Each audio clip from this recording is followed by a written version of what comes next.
Olá pessoal, aqui é o Velgas. Hoje, dia 13 de julho de 2026, 11 horas, horário de Brasília. A queda do regime de Putin. Então, existe uma paranoia hoje lá em Moscou, Putin, Kremlin, a Duma, né, que é o parlamento, e está crescendo isso diante dessa crise interna que está acontecendo lá.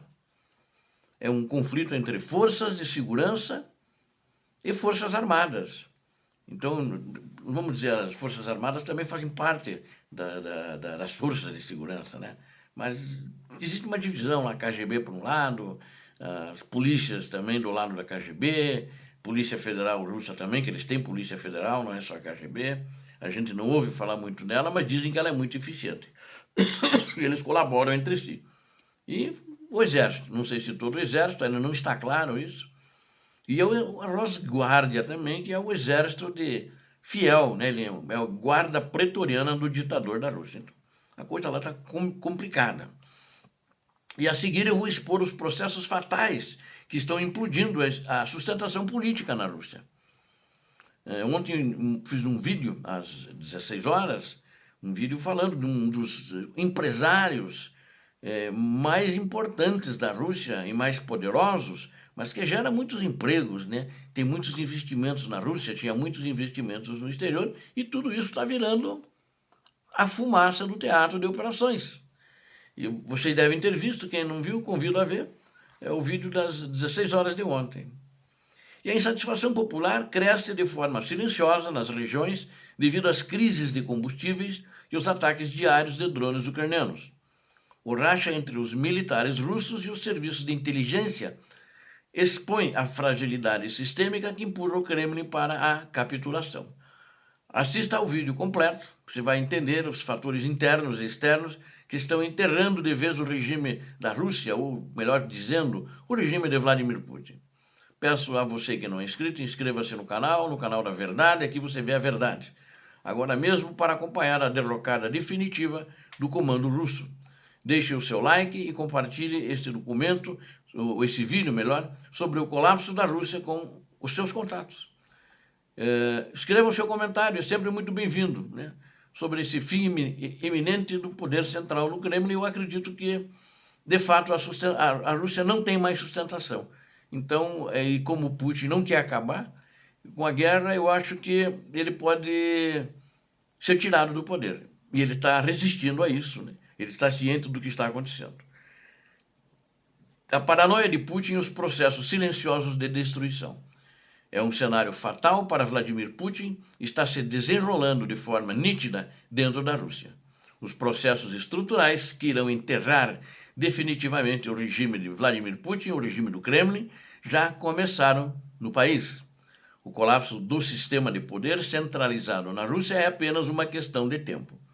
Toda a engrenagem depende agora do surgimento de uma liderança com capacidade de aglutinação. A crescente paranoia do ditador russo funciona como uma evidência clara desse processo de desintegração. O uso constante de sósias, já falei isso para vocês, e provadores de comida, etc., revela o pânico interno, o pânico do ditador, mas também o pânico interno de mais gente. E esses guarda-costas, um contingente que diariamente de 800 guarda-costas da Rosguardia, que é uma unidade, é uma tropa, é uma tropa de elite, esses guarda-costas pessoais, né, de Vladimir Putin, tentam conter o medo constante de uma tentativa de assassinato. Ou seja, eles estão com muito medo. Enquanto isso, o descontentamento social cresce de forma acelerada em todo o território da Rússia. Voltando só ao meu parágrafo anterior, que eu falei que eles estão com medo de um assassinato, na realidade eles estão com medo de um assassinato da Ucrânia também, mas menos. Acho que a Ucrânia, nesse momento, não apresenta um perigo de assassinato de Vladimir Putin, mas internamente, os russos, né? Essas facções que não estão concordando já mandaram recado, essa guerra tem que parar, porque a economia vai voltar à pré-União Soviética do jeito que está, né? Na União Soviética, ela está, a hora que for construir suas refinarias, são bilhões de dólares. Não é dinheiro de troco que eles vão pegar no bolso. E eles não têm esse dinheiro dentro da Rússia. Vão ter que arrumar crédito lá fora por um sistema financeiro, por um sistema econômico do Ocidente desconfiado, porque a Rússia de Putin traiu todos os acordos, não só com a Ucrânia, traiu os europeus, traiu os Estados Unidos da América. Então, ninguém mais vai confiar nessa gente. Essa insatisfação acumulada possui o potencial de explodir repentinamente nas principais capitais russas, né? Das capitais das províncias russas. A estrutura de controle estatal não possui a capacidade de prever a magnitude dessa futura ruptura. Esses processos fatais estão se desenvolvendo de forma bastante silenciosa, mas avançam de uma maneira implacável. O ambiente político russo exibe faíscas isoladas que sinalizam a proximidade de uma grande convulsão.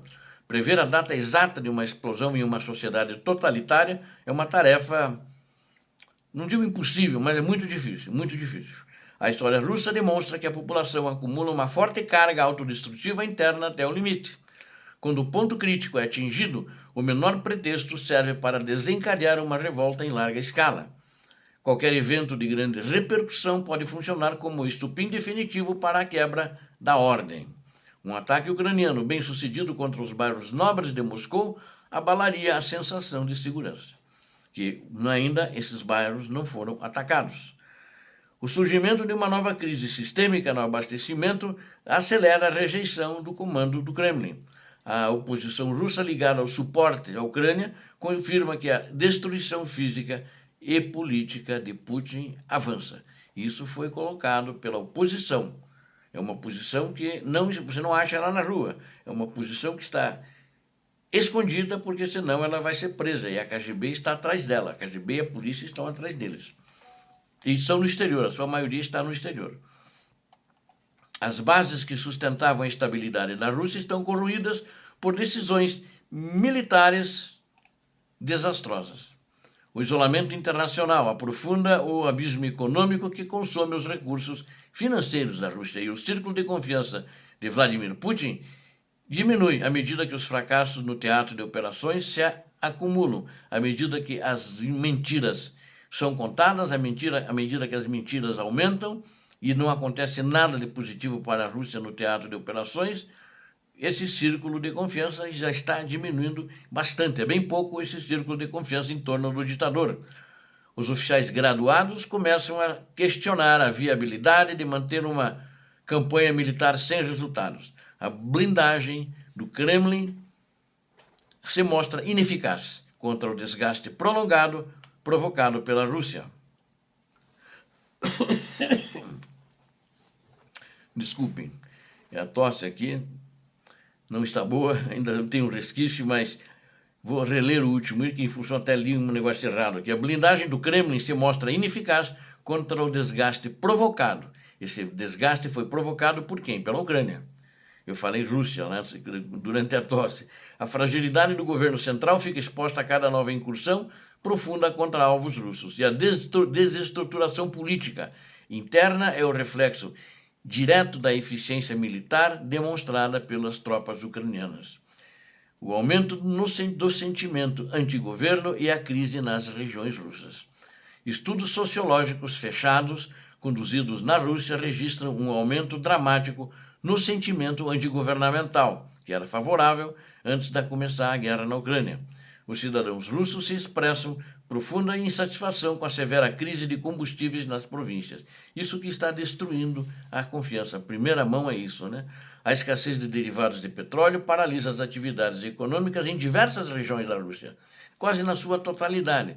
Agora, por que isso? Se veja, tem alguns locais, vamos dizer, tinha ônibus, 4, 5 ônibus por dia para transitar entre localidades, tem um agora.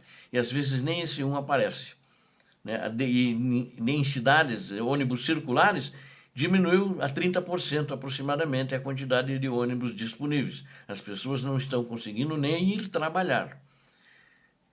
E essa escassez que provoca isso, ela paralisa as atividades econômicas em diversas regiões da Rússia, ou seja, a atividade diminui, é menos dinheiro na bolsa das pessoas para consumir, e produtos no supermercado também já estão em falta. O êxodo em massa de moradores russos da península da Crimeia gera alarme em Moscou. A fuga dos colonos russos desmistifica a propaganda de controle absoluto propagada pelo Kremlin. Os ataques diários de drones ucranianos contra a capital russa, que continuam esses ataques, espalham o medo na população. A incapacidade da defesa aérea russa em proteger Moscou irrita os moradores dos centros urbanos, porque não é só lá, em São Petersburgo e outras cidades. Por enquanto, esse protesto popular permanece fragmentado e disperso pelo território da Rússia. Os manifestantes ainda não identificaram uma figura única em torno da qual possam se unir. No entanto, paralelos históricos indicam que líderes de levantes populares surgem de forma repentina, é o que sempre aconteceu na Rússia. Uma nova liderança à frente dos protestos pode emergir sem qualquer aviso prévio para o Kremlin. A lealdade das elites e da população em relação a Putin diminui a cada dia, a cada semana da guerra. A relutância do ditador em pôr fim ao conflito destrói a confiança na liderança russa. Os russos perderam definitivamente a fé de que a guerra possa terminar com algum ganho. Ao perderem a crença na vitória, os cidadãos iniciam um processo de desconfiança generalizada. A insatisfação se espalha, porque todos entendem que a continuidade do conflito é uma obsessão pessoal de Vladimir Putin.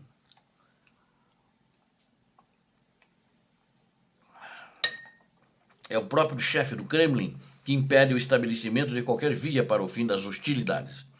Essa tendência de rejeição tende a se tornar um fator de longo prazo na política da Rússia. Como a guerra consome as bases da economia, o descontentamento continuará crescendo de maneira exponencial. Trabalhadores russos enfrentam a inflação galopante provocada pelos gastos militares excessivos. O desabastecimento de produtos básicos corrói a qualidade de vida nas cidades do interior da Rússia. E a juventude russa busca formas de evitar a mobilização forçada para os campos de batalha na Ucrânia. A resistência passiva se transforma gradualmente em sabotagem ativa contra as linhas ferroviárias russas. O governo central recorre à repressão brutal para tentar abafar as vozes dissidentes nas províncias. O aumento do aparato policial drena recursos que deveriam ser aplicados na infraestrutura da Rússia, na educação, etc., e na saúde do povo, etc. O conflito entre as agências de segurança e a pressão externa. O aprofundamento da crise na Rússia é acompanhado pelo aumento severo das tensões internas. As diversas agências de segurança da Rússia disputam o controle dos recursos existentes, que não são fartos, estão reduzidos. O impasse entre a liderança do exército russo e os serviços de inteligência tornou-se agudo. Esse conflito aberto entre generais e espiões, no caso espiões é a KGB, que lidera umas outras instituições dos órgãos de segurança, até como a Polícia Federal, etc., é um dos sintomas claros da fragilidade do regime. As estruturas de coerção da Rússia começam a se chocar devido à falta de uma coordenação central. Comandantes de batalhão ucranianos confirmam o desgaste nas relações entre os russos no teatro de operações. E tudo isso agrava e tudo isso é observado. E os comandantes russos não estão felizes com os rumos que a guerra está tomando. Ou já tomou, né? Mecanismos econômicos e diplomáticos robustos podem forçar a Putin a aceitar um cessar-fogo. É uma imposição que representaria uma capitulação real do regime russo diante da pressão externa e interna. Os dois vetores combinados aceleram o desenrolar do cenário fatal planejado pela oposição. A desunião interna das Forças Armadas da Rússia impede a execução de manobras defensivas eficientes. Oficiais superiores culpam publicamente os serviços de segurança pelos erros de inteligência. Por outro lado, o Serviço Secreto Russo, entenda-se KGB, acusa o exército de incompetência crônica no gerenciamento do fronte. Esse clima de desconfiança mútua paralisa a tomada de decisões estratégicas no Ministério da Defesa. E um outro problema que é agravado, tem falta de munições na Rússia. Não estão produzindo o que precisa ser produzido. Está vindo da Coreia do Norte, mas também não vem na quantidade suficiente, porque eles precisam para gastar diariamente. E isso tudo aprofunda um grande abismo entre as diferentes facções da Rússia. O regime do ditador Putin não consegue mais garantir a coesão que exibia no início das hostilidades em 2022. A pressão das forças ucranianas acelera as fraturas existentes no bloco de apoio ao Kremlin. A dependência de fornecedores externos expõe a fraqueza industrial e tecnológica da Rússia contemporânea. Ela nunca foi autossuficiente em tudo, como apregoava ser. Ela depende muito para seu armamento, que é de uma qualidade inferior ao do Ocidente, inclusive, de insumos, né? De importar insumos. Ninguém imaginava isso. O mercado financeiro internacional reage negativamente também à instabilidade política interna russa. As sanções globais sufocam a capacidade de financiamento da máquina militar da Rússia e o isolamento geopolítico impede que a Rússia consiga aliados de peso para reverter o cenário tático. As perdas humanas no teatro de operações geram uma crise demográfica sem precedentes também para o futuro da Rússia. E tudo isso vai ser jogado nas costas do ditador, ele será o culpado. A história vai culpá-lo, é o único culpado. A infraestrutura de transporte russa colapsa devido à falta de manutenção, peças de reposição e combustível. A Ucrânia aproveita essa vulnerabilidade sistêmica para golpear e continuar golpeando os golpes vitais na cadeia de comando. A desarticulação das agências de segurança russas facilita a infiltração de dados de inteligência. O comando ucraniano monitora em tempo real os desentendimentos entre as lideranças da Rússia. A superioridade estratégica ucraniana se consolida através da exploração dessas falhas da Rússia. A janela de oportunidade para a sobrevivência política do regime de Putin, eu acho que está se fechando e muito depressa, se talvez já não tenha passado o momentum para isso, né? Ele está numa posição complicada, muito delicado, e ele está cercado, está acuado. A combinação de revolta popular e racha militar empurra a Rússia para uma transição violenta. Aparentemente, uma transição pacífica na Rússia, não vejo mais. Não vejo mais por quê?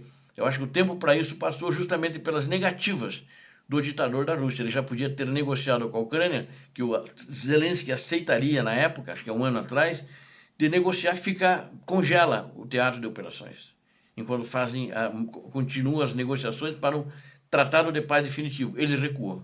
Ele não quis e jogou culpa na Ucrânia. Ele quer todo o Donetsk para começar a negociar. Ele não tem peso para conquistar todo o Donetsk. Então, esse já passou esse tempo e esse racha pode acontecer logo. Não sei dizer uma data, mas a situação... O racha já existe, aliás, né? Mas podem aparecer confrontos entre eles. E o destino do Kremlin, na minha opinião, já está selado. No momento em que a Ucrânia assumiu a iniciativa das operações que ela está fazendo agora, destruindo a economia da Rússia e destruindo a estrutura que sustenta esses avanços militares. E é uma paranoia demonstrada por Vladimir Putin, reflete a perda real de controle sobre o aparato estatal russo. Os analistas internacionais, eles dizem que os dados colhidos nos setores político e militar confirmam o colapso estrutural da Rússia. A Rússia não tem mais sobrevida longa, economicamente falando. E ela vai paralisar.